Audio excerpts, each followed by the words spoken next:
We'll start off with putting Jeremy Hemsley right on the spot. It's Coach Dutcher's birthday today. How old is your head coach, Jeremy? I didn't know it was his birthday today. I just found out right now. I'm going to say 50, 52. You're starting for sure. 59 today. I love my guard. So we're excited to get the exhibition part of our schedule going Thursday with Chaminade coming to town. Everyone knows we had a close scrimmage against USC, and it was great to see our guys against someone else other than themselves. They're tired of beating up on each other. It's the same story coaches are telling across the country. They're ready to play someone else. And so we're excited to get our young guys in front of a crowd. You know, Jeremy and Devin, my senior guards, have experienced that. But to put the young guys out with the bright lights in front of a Viejas crowd is going to be exciting to see how they respond to that. So we'll kick off the exhibition game on Thursday and then start the regular season Tuesday against Arkansas Pine Bluff. I guess I'll start. So you play Chaminade, and normally I understand it's part of the Maui. Normally they're in the Maui actual tournament on the islands. Now they're not in the actual group. What are your feelings on that? Since they sort of started the tournament, they were the host of it. How much better is the tournament when you have all of the Division I? You know, I'm sure Chaminade would like to be in it every year, but the organizers have got them playing every other year in the event. This year they're not in it, so we're playing in an exhibition. I know they're going to head from here to play the University of Arizona, another team in the Maui Classic with us, and so I think they've tried to help them get some games, you know, outside of the event that are still high profile for them, whether it's an exhibition or a regular season. I know their kids are like ours. They want to play the highest level of competition they can. And so this gives Chaminade a chance to get to play some Division I opponents, but yet not be in the Maui the year they're out. What does it do to the Maui to have all the Division I teams? Well, my greatest fear is when Chaminade dropped out that we're Chaminade. So that was my only concern. But no, it's Maui this year is an Elite Eight. We open with Duke, and then we'll have the winner or loser of Auburn, Xavier, and then the other side is Arizona, Gonzaga, Illinois, and Iowa State. So it's an Elite Eight field, and that's exciting for us, and give us an opportunity to see where we are as a program early in the season. Regardless of what happens there, the season lays in front of us. Obviously, everything we do is to get ready for the conference season. So give us some good early tests to see where we are as a team and what we have to work on. The 5 or 6 young kids that you've been jamming stuff down in this 6 weeks of practice, what's it been like for them to learn at this level, to play at this level before you send them out Thursday night? I'll ask Jeremy that. How are the young guys doing, and are they getting better? I think they're doing good. It's always nerve-wracking as a freshman just to be in this process and leading up to that first game. But I think they're doing a good job. I think they're mature for their age, and they're just wise beyond their years. And I think they've done a good job of just listening to the older guys on the team and buying into what the coaches are saying. And I really do think that they're going to do a good job of just helping the team this year for sure. I've set the mindset with them. I asked them early when they got here, how do freshmen play at San Diego State? And I got the answer I wanted as I work with them. They defend. They defend. That's how you get on the floor as a freshman. You play great defense. So I wanted them to have a defensive mindset, not thinking they had to come out here and score 20 points to find their way on the floor. They have to come in there and defend at an elite level that we have over the years and let their offense come. So what's a challenge to teach them D1 defense? It's just some of them, you know, they're really long and athletic, so they've always been the biggest guy on the team. But that doesn't mean they're the biggest guy on this team. And so they might have guarded a center their whole career, and now they're guarding a small forward or they're guarding an athletic guard.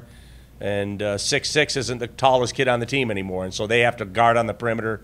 They have to move their feet. They have to stay in front of people. And the bigs, the adjustment is, you know, bigs play on eggshells in high school. Every time they turn and someone falls down, it's a foul.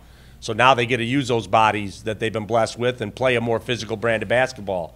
So that's an adjustment. So lots of adjustments, but I like the way they're learning. You know, I thought they did a good job up at USC in their first action against someone other than ourselves, and I think they're going to all contribute. How do you coach these exhibition games? Are you looking for something going in, mixing and matching, see who works well? How do you kind of coach these teams?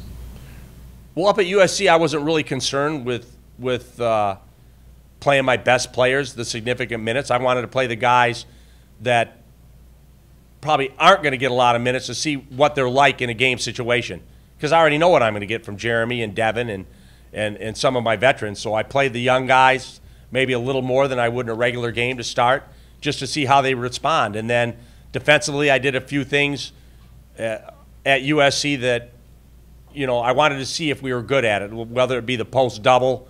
You know, we didn't double them last year. We scrimmaged them last year, and I don't think we needed to double them this year, but I wanted to see what our guys look like doing it. So I put them in some situations that maybe I wouldn't have done if I was trying to go in there with the intention of saying I have to win this scrimmage.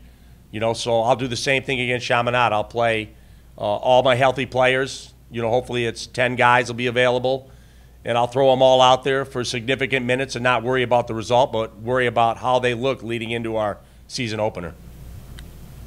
Who of the young guys have you seen that's impressed you, and should fans be looking out for this year? I think they all impress me. Yeah. You know, it's they're all different. You know, we haven't had Nathan Mensah because he had a finger injury that he'll have reevaluated on Thursday, and so hopefully he'll be cleared to start practicing. But he hasn't really been involved in a full practice in 4 weeks, and so I'm excited to get Nathan back. Joel's done a good job. You know, he does what he does. He does Joel. He shoots the 15-foot jump shot in. He shoots it every time he gets it, and he's confident in it. So at USC, he made 4 of them. They all went in, and so our kids were excited for him. That's the best part, when the kids are excited for another. Ed Chang is a very good three-point shooter that is trying to catch up to speed on defense at the college level.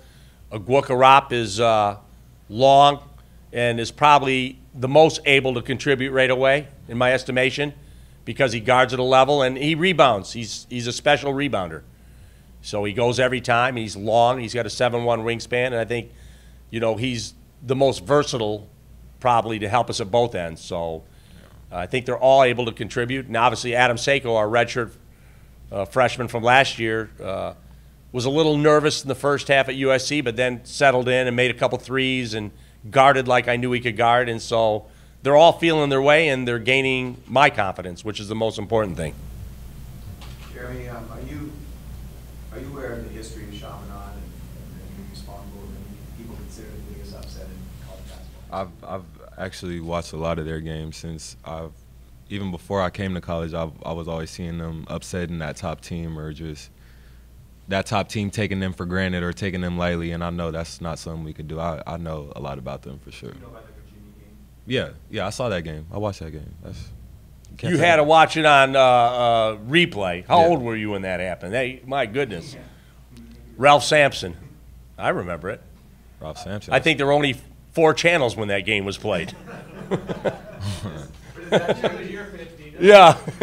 Does that change your approach, though, to a game like this, even though it's just an exhibition? Right. You know, like this is a team that's kind of known for that. Exactly. It gives you the mindset where you know you can't take them lightly. You know that you can't treat this like a game that you know or that you think you're going to win. It's just like any other game. It's a competitive game. It's a competitive team, and we're gonna have to go out there and give our best effort, just like we would any other team.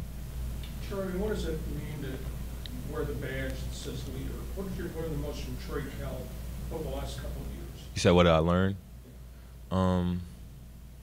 I would say one thing I learned from Trey was just being patient with the younger guys, not to not to just get on them, not to yell at them, or just say the wrong thing, because being a freshman is you're already thinking so much, you're already in your head so much, and trying your best not to do the wrong thing, and you're trying everything you can to please the coaches and your teammates. So I think from my position now is just pretty much just a big brother role.